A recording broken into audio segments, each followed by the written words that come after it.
합니다. 예. 우리가 사진 콘테스트라는 우리 행사를 가졌는데 여러분들이 함께 이 일에 동참해 주셨습니다. 저희 가정에서도 사진들을 냈는데 저는 좀 기대를 가졌습니다.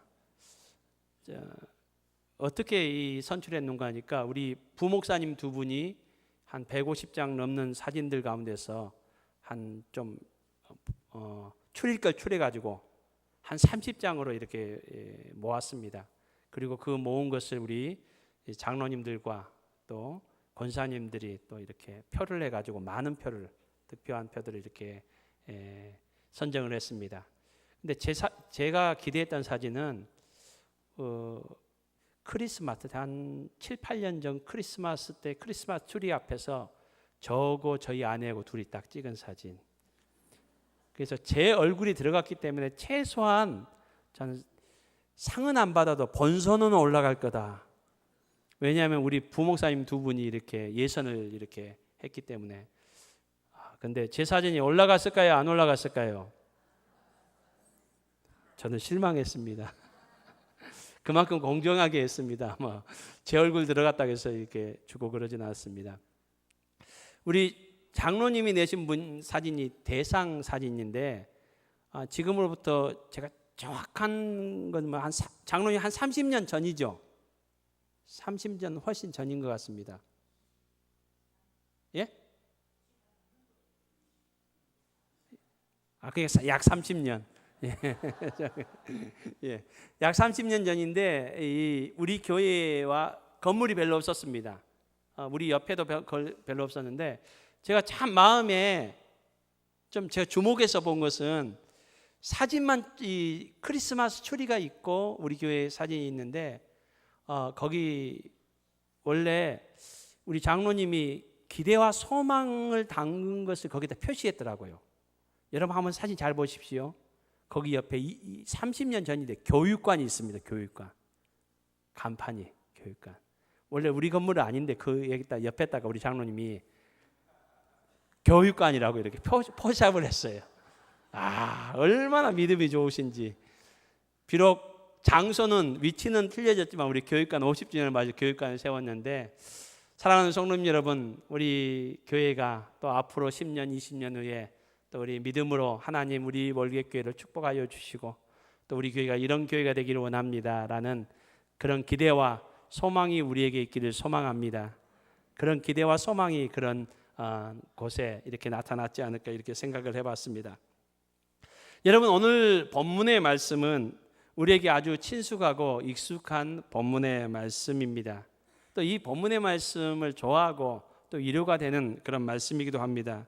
예수님께서는 수고하고 무거운 짐진 자들에게 주님께서 안식으로 또 쉼으로 초청하는 내용이 오늘 본문의 내용입니다.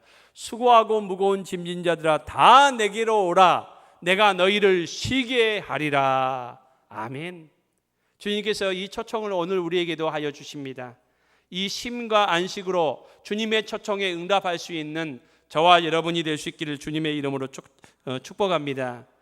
여러분, 그렇지만은 이 본문 말씀에 대하여 우리가 오해를 가져서는 안 됩니다. 여러분, 오해하기 쉬운 것이 어떠한 것입니까?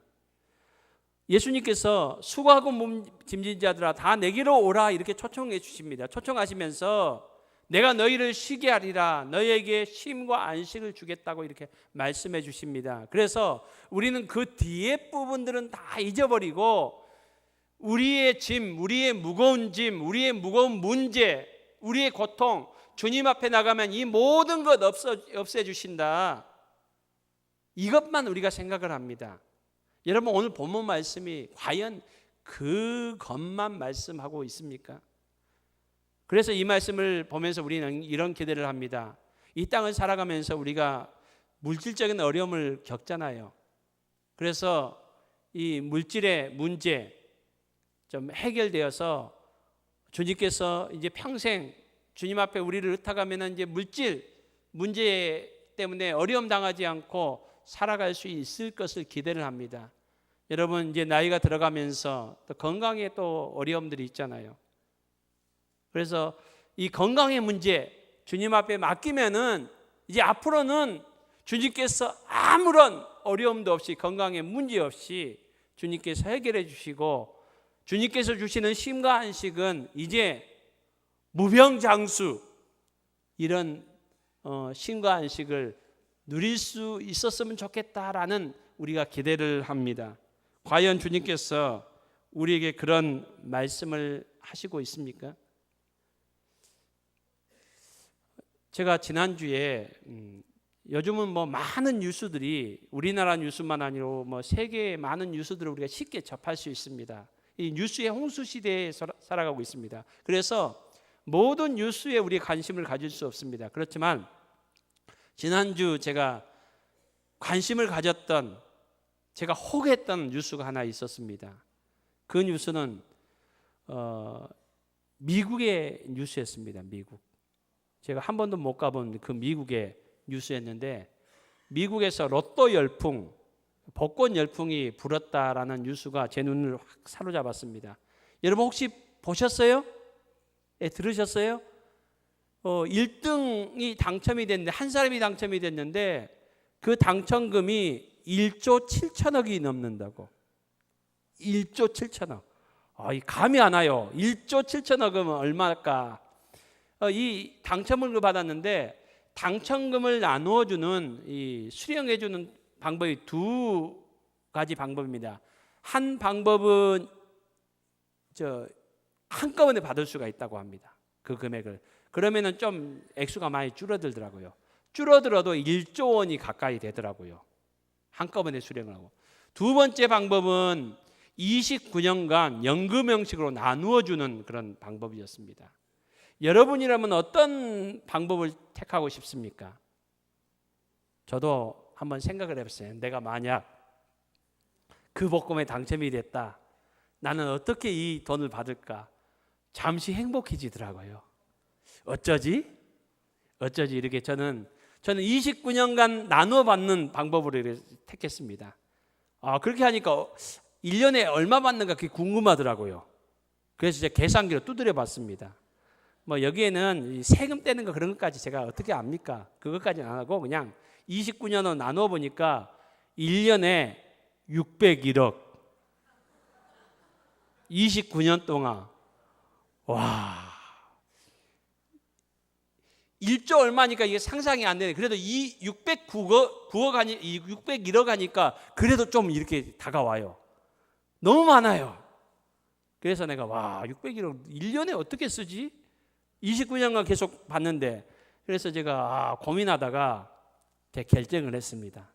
만약 내가 받는다면 601억, 이건 내가 혼자 다 쓰면 안 되다. 그래서 우리 교회 성도님들 1년에 2억씩 나눠주면 되겠다. 29년 동안. 이런 생각까지는 해봤습니다. 뭐 저는 로또나 복권을 사지 않습니다. 그리고 한국에서는 그것을 살 수가 없다고 합니다. 뭐 생각만 해봤습니다. 여러분, 우리가 생각하는 안식, 쉼, 우리의 수고하고 무거운 짐 여러 가지 다양한 문제들이 있잖아요. 그렇다면 주님께서 우리에게 쉼을 주시고 안식을 주신다면, 우리의 무거운 짐을 책임져 주시고 우리에게 쉼과 안식을 주신다면, 이러한 방법 주님께 하실 수 있잖아요. 이러한 방법을 우리에게 주시지 않을까라는 기대를 갖게 하는 말씀이 오늘 본문의 말씀일까요? 여러분, 오늘 본문의 말씀은 이런 말씀이 아닙니다. 여러분, 오늘 본문의 말씀은 우리에게 짐을 없애준다고 이렇게 말씀하고 있지 않습니다. 오늘 잘 말씀을 보면은요, 주님께서 무거운 짐, 우리가 지금 힘들어하는 그 무거운 짐은 없애주시고, 주님께 맡기면 그것은 주님께서 없애주시는데, 주님께서는 다른 짐을 지라고 하십니다. 우리는 생각하기를 주님께서 짐을 다 없애주실 것을 생각하고 기대하는데, 오늘 본문의 말씀은 짐을 바꾸라는 겁니다. 우리가 지금 수고하고 무거워해서 애쓰는, 힘들어하는 그 무거운 짐 지지 말고 주님께서 주시는 짐을 지라라고 이렇게 말씀합니다. 여러분, 이 말씀은 무엇입니까? 바른 짐을 지라는 겁니다. 이 땅을 살면서 잘못된 짐 지면서 어려워하지 말고 주님께서 주시는 바른 짐을 지라고 이렇게 말씀합니다. 여러분, 오늘 본문의 말씀은 우리가 이것을 생각하게 됩니다. 우리는 이 땅을 살면서 주님 앞에 가기 전까지는 우리가 어떠한 짐, 무거운 짐이든지 가벼운 짐이든지 짐을 지고 살아갈 수밖에 없는 사람들이라는 겁니다. 주님께서는 분명히 짐을 없애주신다고 말씀하시지 않습니다. 우리 인생은 어떠하든지 짐을 지고 살아가는 인생이라는 겁니다. 그렇다면은 주님께서는 말씀합니다. 바른 짐을 지라는 겁니다. 바른 짐을. 여러분, 이렇게 한번 제가 말씀을 드려볼까요? 지금 우리 가족이 물이 하나도 없는 사막 한복판에 있습니다. 그 우리 가족이 목말라 너무나 힘들어합니다. 그래서 가장인 이제 여러분들이 아니면 제가 이 물을 찾으러 나갔습니다. 그래서 물을 발견했습니다. 여러분, 물을 발견했는데 물통을 지고 가는데 이 둘 중에 하나를 지고 갈 수 있습니다. 하나는 여러분 이 바닷물, 소금물 한 통을 이렇게 막 지고 갑니다. 여러분, 그러면 되겠습니까? 안 되겠습니까? 소금물 지고 가가지고 목말라하는 가족들한테 그 줘봤자 그것은 더 목마르게 하고 더 갈증 나게 하는 물이라는 겁니다. 그렇지만 다른 한 통은 어떤 통입니까?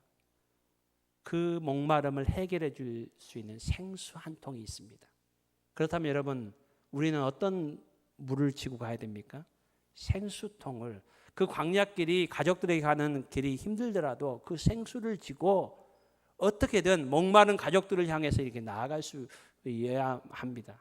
여러분, 오늘 본문을 어떻게 보면 쉽게 설명하면은 이렇게 설명할 수도 있습니다. 주님께서는 너의 짐을 없애준다라고 말씀하지 않습니다. 이 땅에서 우리가 살아가면서 짐을 지게 되는데 우리를 더 목마르게 하고 우리를 잘못된 길로 가게 하는 무거운 짐 지지 말고 주님께서 우리에게 주신 그 가벼운 짐, 이것은 여러분 무게의 어떤 가벼움을 말하고 있지 않습니다. 바른 짐을 지고 가라고 이렇게 말씀하고 있습니다. 사랑하는 성도 여러분, 오늘 우리가 이 땅에서 주님께서 우리에게 지어주시는 우리가 바른 짐을 지는 주님께서 주시는 그 바른 짐, 가벼운 짐을 지고 갈 수 있는 저와 여러분이 될 수 있기를 주님의 이름으로 축복합니다. 그렇다면은 오늘 본문에 대조적으로 나오는 무거운 짐과 가벼운 짐, 이 짐들은 무엇을 얘기하는지 우리 함께 살펴보기를 원합니다. 먼저 주님께서는 수고하고 무거운 짐을 주님께 맡기라고 이렇게 말씀합니다. 이것을 내려놓으라고 합니다. 그렇지만 많은 사람들은 그러지 않습니다. 여러분, 이것은 무엇을 의미할까요? 시편 127편에 보면은 우리가 잘 아는 말씀입니다. 우리가 애송하는 시편입니다. 여호와께서 집을 세우지 아니하시면은 세우는 자의 수고가 헛되고 여호와께서 성을 지키시지 않으면 파수꾼의 깨어 있음이 헛것이로다 라고 말씀합니다. 그러면서 너희의 일찍이 일어나고 늦게 누우며 수고의 떡을 먹음이 헛되도다 라고 말씀합니다. 여러분, 아침 일찍부터 밤늦게까지 성실히 열심히 수고하는 그 수고가, 그 노력이 의미가 없다는 겁니다. 여러분, 이 땅에서 우리가 아무리 수고하고 애써도 하나님이 함께 하시지 않는 그 삶은 의미가 없다는 겁니다.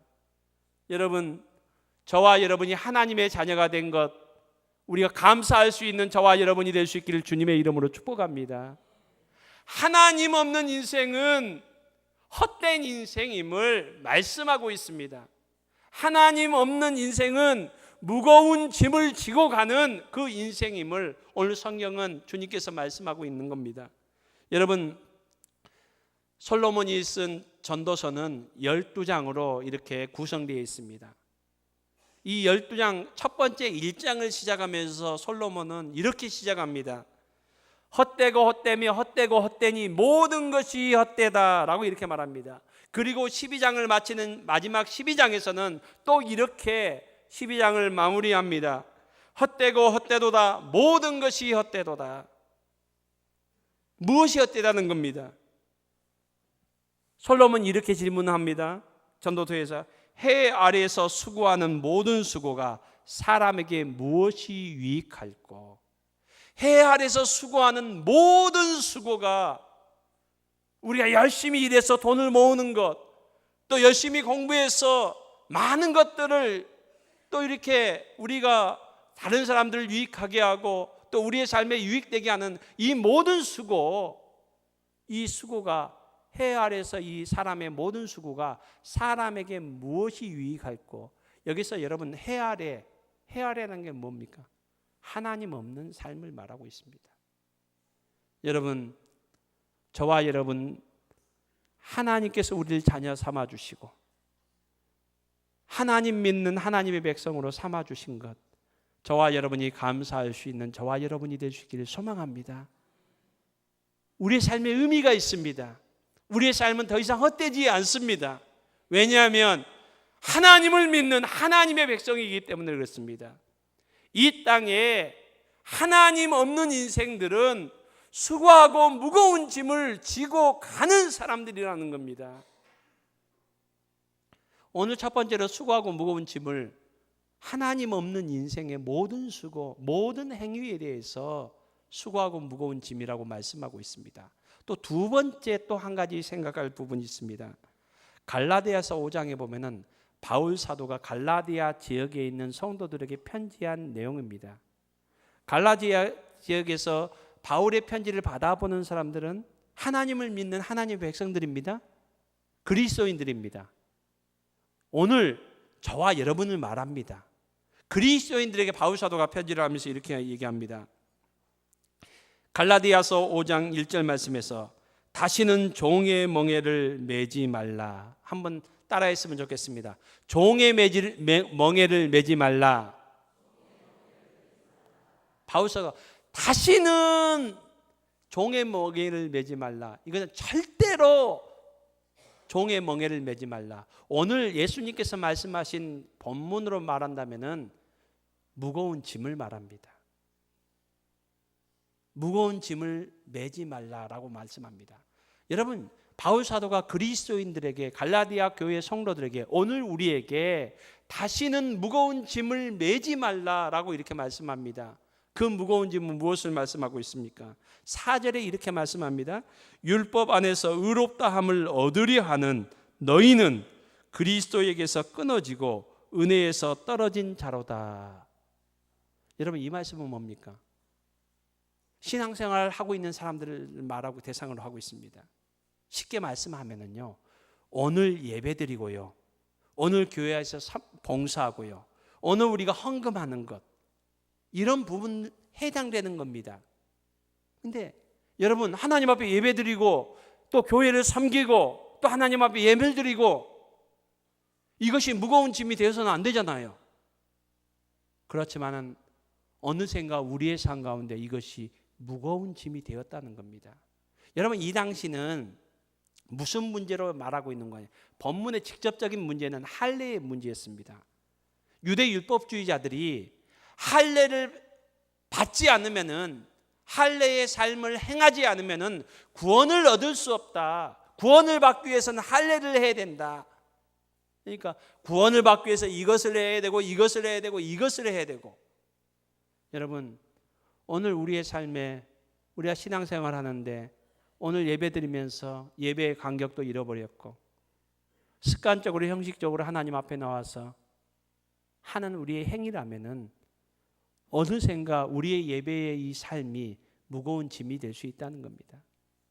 오늘 밖에 보니까 단풍이 많이 들었는데 다른 사람들은 단풍 구경 갔는데 내가 집사고 내가 목사고 그러니까 내가 단풍 구경 못 가고 예배 드려야 되는데 이 예배 시간이 왜 이렇게 긴가? 또 교회 봉사하는 것은 또 찬양대 또 섬기는 것은 요새 너무 힘들다. 여러분, 이것이 몽해가 되지 않습니까? 여러분, 주님께서 무엇을 말씀합니까? 구원받은 하나님의 백성들이 하나님의 백성으로 마땅히 예배의 삶을 살아야 되고 섬김의 삶을 살아야 되고 하나님 앞에 헌신의 삶을 살아야 되는데, 이것이 하나님 앞에 기쁨으로 감사로 나아가는 것이 아니라 어느샌가 우리에게 습관적으로 형식적으로 무거운 짐으로 우리에게 다가올 수 있다는 겁니다. 사랑하는 성도님 여러분, 우리가 하나님의 은혜로 살아가는 저와 여러분이 될 수 있기를 주님의 이름으로 축복합니다. 여러분, 이 시간도 우리가 하나님의 은혜 받고 돌아갈 수 있기를 바랍니다. 은혜 없이 우리가 교회 일을 하고 교회에 어떤 예배를 하고 섬기는 일을 하면은 이것이 무거운 짐이 될 수 있음을 성경은 우리에게 경고해 주고 있습니다. 예수님 당시 많은 바리새인과 서기관들은 많은 이 유대인들에게 무거운 멍에를 자꾸 지게 했습니다. 예수님은 그것을 보면서 경고하시면서 수고하고 무거운 짐진 자들아 다 내게로 오라. 내가 너희를 쉬게 하리라. 그리고 내가 진짜 올바른 져야 될 짐이 무엇인지를 너희에게 소개하겠다라고 주님께서는 말씀하고 있습니다. 그렇다면은 주님께서는 내 짐은, 내 멍에는 가볍다라고 이렇게 말씀합니다. 여러분, 그러면은 주님께서 말씀하시는, 우리에게 지라고 하시는 이 짐은 어떤 짐이기에 가볍다고 이렇게 말씀합니까? 여러분, 이 말씀은 예수님을 잘 믿는 사람은 이 암도 안 걸리고, 암에 걸리더라도 일기 때 발견되고 초기 때 발견되고 뭐 그런 것을 말씀할까요? 안 믿는 사람은 사기 때 발견되고, 여러분, 그런 건 말씀하지 않습니다. 경제적인 어려움이 좀 덜 오고 믿지 않는 사람들은 완전히 망하고, 여러분, 이런 것을 말하고 있지 않습니다. 우리는 생각할 때 좀 쉽고 어렵지 않고 무겁지 않고 이런 걸 생각하는데, 여러분, 이런 부분에서 예수님께 가볍다라고 이렇게 말씀하고 있지 않습니다. 어떻게 보면은 여러분, 초대교회 성도들은요, 그 당시 지난 주일 우리 오후 예배 때 우리 김도하 목사님이 이 설교를 하면서 카타쿰이라는 것을 소개했지 않습니까? 그때는 신앙생활하기 위해서, 신앙을 지키기 위해서 지하로 들어가서 카타쿰에서, 동굴에서, 그것도 시체가 썩어가는, 어디다 장사를 지냈었으니까 죽은 시체 옆에서 예배드리고, 여러분, 어떻게 보면은 더 비참한 삶을 살았지 않습니까? 어떻게 보면 더 우리가 생각할 때 더 무거운 짐일 수도 있습니다. 그런데 주님께서는 무거운 짐이라고 말씀하시지 않습니다. 가볍다라고 이렇게 말씀합니다. 여러분, 왜 가벼운 짐이라고 주님께서 말씀하고 있습니까? 여러분, 똑같은 일이라도 그 일을 하는 사람이 진짜 이 일은 중요하다, 이 일은 가치 있다, 보람 있다 라고 생각하면은 그 일이 힘들지 않을 수 있습니다. 그 일을 어렵지 않게 할 수도 있습니다. 사랑하는 내 아이들을 위해서 내가 이 일을 꼭 해야 된다고 생각하면은 여러분, 너무나도 힘들지만 그 일을 잘 감당할 수도 있습니다. 여러분, 성경에 보면은 그 예를 우리에게 잘 보여주는 예가 나옵니다. 창세기 29장에 보면 야곱이라는 인물 여러분 잘 아시잖아요. 야곱이 이 삼촌 라반의 집에 갔습니다. 삼촌의 두 딸 중에 둘째 딸 라헬이 너무 예뻤습니다. 이 야곱의 눈에 그냥 너무 들었습니다. 여러분, 이 라헬과 결혼하고 싶었습니다. 삼촌한테 얘기하니까 삼촌이 뭘 요구합니까? 7년 동안 내 집에서 머슴 생활을 해야 된다는 겁니다. 싹 받지 않고 7년 동안 내가 시키는 대로 다 하면은 그때 내가 결혼시켜 주겠다 이렇게 합니다. 이 야곱이 이랬습니다. 여러분, 7년이 어떻겠습니까? 성경은 분명히 우리에게 얘기합니다. 7년이 어떻게 했다고요? 7년이 며칠같이 여겼다. 힘들었다는 겁니까? 힘들지 않았다는 겁니까? 힘들지 않았다는 거예요. 실제적으로는요, 7년 머슴살이가 여러분 힘들잖아요. 근데 야곱이 생각할 때 저 여인 라헬을 내가 7년만 일하면 머슴 생활하면은 내가 얻을 수 있다. 7년 내가 이거 뭐 힘들지 않아. 저 여인데 얻을 수 있다면은. 그렇게 일하다 보니까 7년이 며칠같이 됐다는 겁니다. 제가 일부 예배를 드리면서 일부 예배가 한 60명 정도 이렇게 참석하시는데 제가 여쭤봤어요. 남자분들에게 7년 여러분 결혼하시기 위해서 7년 그 여자 집에 가서 7년간 돈 안 받고 7년간 머슴 생활 할 수 있습니까? 며칠같이 여겨지겠습니까? 하니까 아무도 말씀 안 하세요. 말씀 안 하셔서 요 앞에 우리 문지훈 전사님이 계셔서 제가 한번 직국해 한번 물어봤어요. 2월 달에 결혼하셨거든요. 그래서 1년이 아직 안 됐습니다. 전사님 결혼 그렇게 할 수 있겠습니까? 하니까 의외로 전사님이 예. 그것도 다 듣도록 예. 큰 소리 얘기하더라고요. 제가 그거 듣고 내가 당황했습니다. 순간.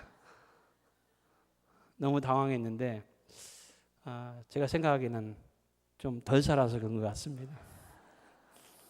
한 5년, 10년은 살아야 좀 고민하고 대답할 건데 순간적으로 뭐 묻자마자 자동적으로 대답하길래 여러분 야곱이 생각할 때는 그게 그렇게 중요한 가치 있기 때문에 그의 삶에서 최고의 가치, 그 당시 최고의 가치였던 것 같아요. 야곱에게 있어서. 여러분 예수님 믿는 것이 이 땅 어떤 것보다도 가장 귀한 일인 줄로 믿습니다.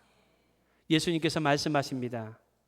이 땅에 많은 일들이 있고 많은 길들이 있지만은 내가 곧 길이요 진리요 생명이니 나로 말미암지 않고는 아버지께로 올 자가 없다. 아버지께로 갈 자가 없다. 라고 말씀합니다. 여러분 주님께서 맡겨주신 일이 그 길이 생명의 길입니다. 진리의 길입니다. 영생의 길입니다. 이 땅의 모든 일들은 마지막 때에 다 없어지고 가치 없는 일이지만은 하나님 앞에 마지막에 섰을 때에 의미 없는 일이지만은 주님께서 우리에게 맡겨주신 일, 그 일이 어떤 일이든지 그 일은 주님께서 인정해 주시며 착하고 충성된 종아 내가 적은 일에 수고하였음에 내가 나의 기쁨에 나의 즐거움에 나의 잔치에 참여할지어다. 이 은혜가 우리에게 있게 될 줄로 믿습니다. 여러분 우리가 이 땅의 것들에 수고하는 인생이 아니라 주님께서 주시는 일에 주님께서 기뻐하시는 일에 우리가 수고하고 애쓰고 열매 맺는 우리의 복된 인생이 될 수 있기를 주님의 이름으로 축복합니다. 그래서 주님은 이 일이 이 짐이 가볍다라고 이렇게 말씀합니다. 여러분 그리고 어떤 일을 하거나 어떤 짐을 질 때 누구와 함께 그 일을 하느냐가 또 중요합니다. 여러분 어떤 경우에는 어떤 일을 하면서 나 저 사람하고 같이 하면 안 할래요 하시는 분들을 제가 봤어요. 여러분 그것은 세상 밖에서만 아니라 교회 안에서도 그런 경우들이 있어요. 어떤 때는 공동체를 이렇게 할 때도 저분하고는 꼭 같이 있게 해주세요. 어떤 때는 저분하고는 꼭 떼어주세요. 뭐 그런 경우들도 좀 있더라고요. 여러분 누구와 함께 하느냐, 누구와 함께 가느냐. 어떤 여행을 가도요, 여러분 아내하고 함께 가느냐 아니면 다른 사람하고 가느냐고 여러분 틀리잖아요. 우리 월객교회 성도님들은 아내하고 가는 여행이 가장 행복한 여행인 줄로 믿습니다. 예. 누구하고 하느냐가 중요합니다. 여러분 왜 주님께서 가볍다고 이렇게 말씀하셨을까요? 주님께서는 주님의 일을 맡기시면서 그냥 내버려 두시지 않으세요. 주님께서 함께 하십니다. 주님께서 그 짐을 같이 져주십니다. 성경은 그 약속들로 채워져 있습니다. 세상 끝날까지 내가 너희와 항상 함께 하리라. 여러분 그냥 말로만 그래 말씀하신 것이 아니라 우리와 함께 하시고 그 함께 하시면서 그냥 잘하는가 못하는가 감시하시는 것이 아니라 주님께서 맡겨주신 일 감당하려고 할 때에 여러분 우리는 부족하고 연약할지라도 주님은 세상을 창조하신 분이십니다. 전능하신 분이십니다. 모든 것을 가능케 하시는 분이십니다. 오병이의 기적을 베푸셨고 홍해를 가르신 하나님께서 우리와 함께 하시고 우리와 함께 그 일을 감당해 주신다면은 여러분 그 일이 얼마나 무겁더라도 하나님께서 함께 하시는 일은 가벼운 일이 됩니다. 그래서 주님께서 내 짐은 가볍다라고 이렇게 말씀하십니다. 여러분 이사야서 41장 29절 말씀에서 이렇게 말씀하십니다. 피곤한 자에게는 능력을 주시며 무능한 자에게는 힘을 더하시나니. 여러분 우리가 피곤해서 또 우리가 무능해서 감당할 수 없는 일 같아도 주님께서 주시는 짐은 우리가 그 일을 감당키만 하면은 주님께서 힘과 능력을 공급해 주신다 약속하십니다.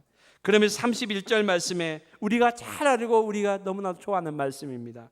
오직 여호와를 앙망하는 자는 새 힘을 얻으리니 독수리 날개치며 올라감 같을 것이요 다른 박질하여도 곤비치 아니하겠고 걸어가도 피곤치 아니하리라. 아멘. 여러분 오늘 우리가 이 땅을 살아가면서 우리가 이 땅에 무거운 짐들, 하나님과 관계없는 짐, 하나님 없이 나 혼자 지려고 하는 그런 무거운 짐들 여러분 다 주님 앞에 다 내려놓을 수 있기를 바랍니다. 그리고 이제는 다시 주님께서 우리에게 맡겨주신 짐, 주님께서 그 짐 함께 져주시고 또 우리에게 또 은혜 베풀어 주셔서 기쁨으로 감사함으로 감당할 수 있는 은혜 주실 줄로 믿습니다. 그래서 주님께서는 우리에게 참된 쉼과 안식을 허락하여 주시고 우리의 짐은 가볍다라고 말씀해 주십니다. 이 말씀 앞에 믿음으로 순종하며 나가는 우리 모두가 될 수 있기를 주님의 이름으로 축복합니다. 우리 함께 찬송가 458장을 찬송하겠습니다. 찬송가 458장입니다.